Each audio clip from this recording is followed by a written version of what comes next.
Hey guys, and welcome back. More tutorials for D&D 3.5 edition. Hooray. This is the video about races. We've gone over ability scores, and we've gone over the basics of D&D, so if you're coming into this and you're not one of my friends who are probably following along, you'll want to go backwards and watch the other two tutorials before you watch this one. So, this is about races, and races have a large effect on what classes you should play, and your ability scores, and what skills you should probably pick for your character. So both race and class, relate to each other and to your ability scores. A lot like WoW, where some races are better for classes, or some races can be classes that other races cannot. Probably came from this. So if you understand that, this is going to be no problem. You're going to be like, I got this. So let's go ahead and get into this. As they recommend in the book, they say, roll your ability scores and write them on a separate sheet of paper and leave them aside before you pick anything.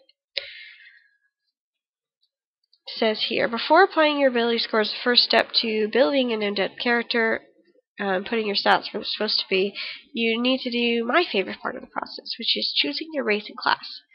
Now we're getting to the fun part. Yay! There are quite a few races to pick from. What race you are affects certain ability scores, and wow, I wrote something completely weird.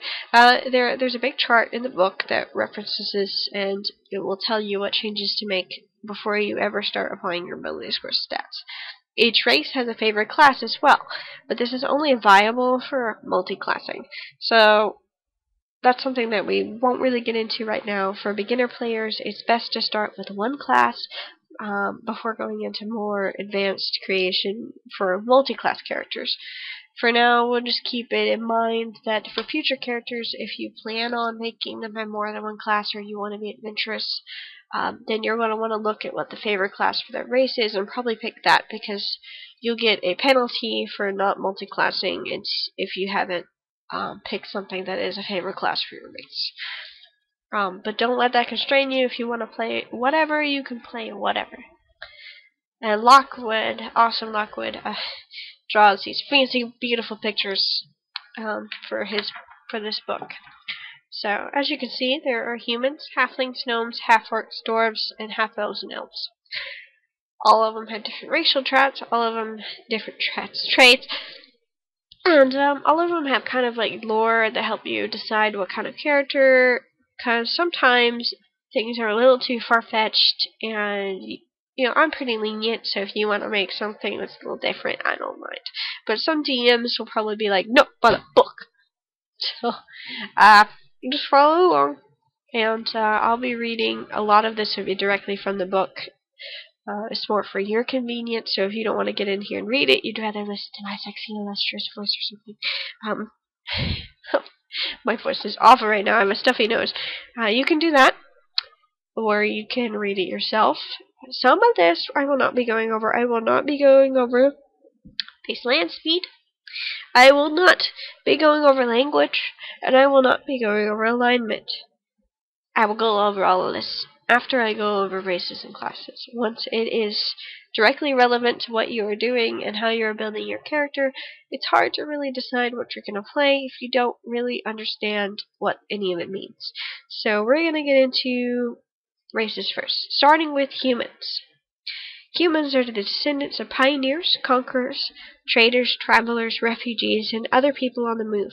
As a result, human lands are a home to a mix of people, physically, culturally, religiously, and politically different, hardy or fine, light-skinned or dark, showy or reserved, primitive or civilized, devout or sinful. Humans can be anything.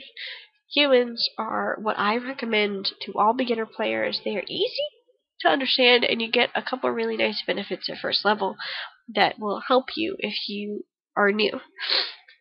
Humans are the most adaptable, flexible, and ambitious people among all the common races. They are diverse in their tastes, morals, customs, and habits. Others accuse them of having little respect for history, but it's only natural that humans, with their relatively short lifespans and constantly changing cultures, would have a shorter collective memory than dwarves, gnomes, or halflings. So basically, humans, they get around and stuff. So, physical description. Humans typically stand between 5 to a little over 6 feet tall and weigh from 125 to 250 pounds, with men noticeably taller and heavier than women. Thanks to their penchant migration and conquest and their short lifespans, humans are more physically diverse than other common races. Their skin shades range from nearly black to very pale, their hair from black to blonde, curly, kinky, short. Do they really use the word kinky? And their facial for men their hair can range from really thick to thin. Plenty of humans have a dash of non-human blood, and they demonstrate hints of elf and auric and other lineages. Members of this race often are unorthodox in their grooming and dress, sporting unusual hairstyles, fanciful clothes, tattoos, body piercing, and the like. Humans have short lifespans, reaching adulthood at about age 15 and rarely living even a single century. Humans like to get around, is what Relation says. I am right here. They like to get around.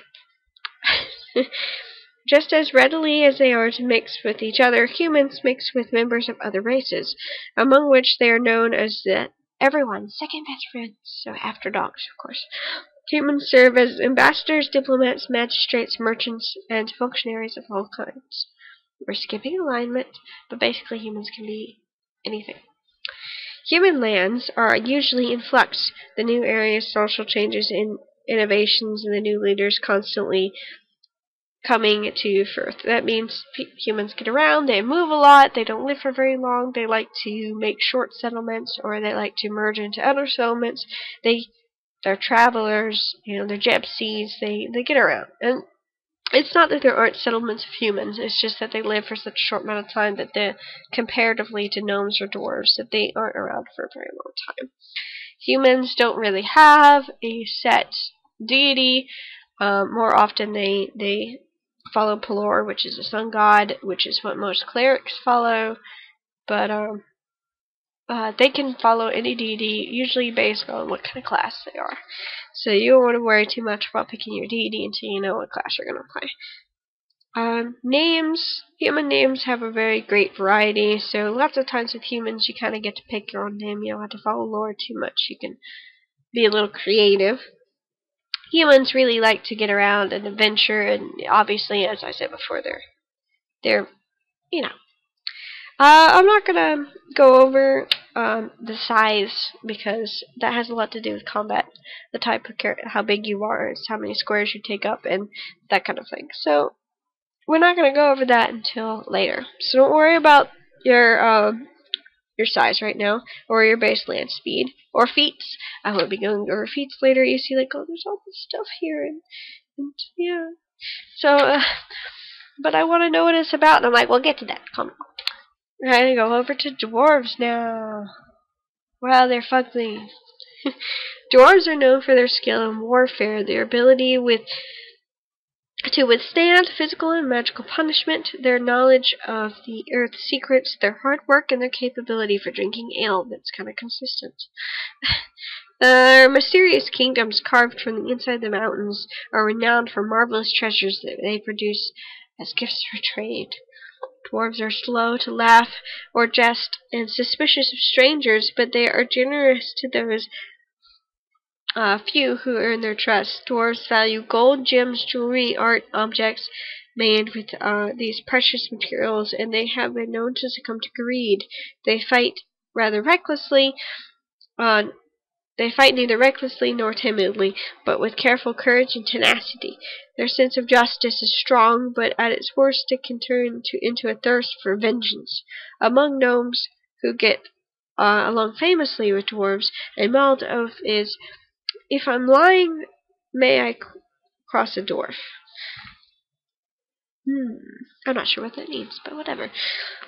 Dwarves stand only 4 to 4.5 feet tall, but they are so broad and compact that they are, on average, almost as heavy as humans. Dwarf men are slightly taller and noticeably heavier than dwarf women. Dwarf skin is typically dark tan to light brown, and their eyes are dark. Their hair is usually black, gray, brown, and worn long. Dwarf men value their beards highly and groom them very carefully. Dwarfs favor simple styles for their hair, beards, and clothes. Dwarves are considered adults at about age 40, and they can live to be more than 400 years old. A lot of this stuff is stuff you want to know for role-playing and things like that. So, moving on, dwarves get along fine with gnomes, passively with humans, elves, and halflings. Dwarves say the difference between an acquaintance and a friend is about 100 years. Humans, with their short lifespans, have a hard time forging strong bonds with dwarves. The best dwarf-human friendship is between a human and a dwarf who liked the human parents and grandparents. Dwarves fail to appreciate elves' subtlety and art, regarding elves as unpredictable, fickle, and flighty. Since elves and dwarves have, through the ages, found common cause in battles against orcs, goblins, and gnolls. Oh, I skipped a line. Basically, they get along just because they have a lot of battle history, but their cultural differences make them hard to become really close friends with. Alignment, we're skipping that. Dwarven kingdoms usually lie deep beneath the stony faces of mountains, where the dwarves mine gems and precious metals and forge items of wonder. Trustworthy members of other races are welcome in such settlements, though some parts of these lands are off limits even to them. Whether wealth the dwarf can't find in their mountains, they gain through trade. Dwarves dislike water travel, so enterprising humans frequently handle travel for dwarves, so humans trade for dwarves because dwarves don't like water. Dwarves in human lands are typically mercenaries, weaponsmiths, armorsmiths, jewelers, and artisans. Dwarf bodyguards are renowned for their courage, loyalty, and they are well renowned for their virtues. Skipping language and religion. Dwarf names are granted to him by his clan elder in accordance with tradition. Every proper dwarven name has been used and reused down through the generations. A dwarf's name is not his own, it belongs to his clan. If he misuses it or brings shame to it, his clan will strip him of it. A dwarf stripped of his name is forbidden by dwarven law to use any dwarven name in this place. That sucks. And here they list some example male names, some example female names, some clan names. So you could kind of play off of those if you want to play a dwarf and kind of pick your own name, generally keeping in the spirit of things. A dwarf adventurer may be motivated by crusading zeal, a love of excitement, or simple greed. As long as his accomplishments bring him honor to his clan, his deeds earn him respect and status. Defeating giants or claiming powerful magical weapons are sure ways for a dwarf to earn the respect of other dwarves. And then they mention a bunch of racial traits. Dwarves have dark vision. Dark vision allows a character to see up to 60 feet, which is in relation to combat, so don't worry about that precise number. Dark vision is black and white only, but it is otherwise like normal sight, and dwarves can function just fine with no light at all. Dwarves have stone cutting. This ability grants a dwarf a +2 racial bonus on searches, basically dealing anything with stonework. They know a lot about gems. Something that isn't stone but is disguised as stone also counts as unusual stonework. A dwarf who merely comes within 10 feet of unusual stonework can make a search check, which we're going over later. This is a lot of stuff I'm going to skip because it's kind of confusing when you don't understand it. If you want to play a dwarf and they interest you, you can always come back later and reread this and go over it and decide which class and race,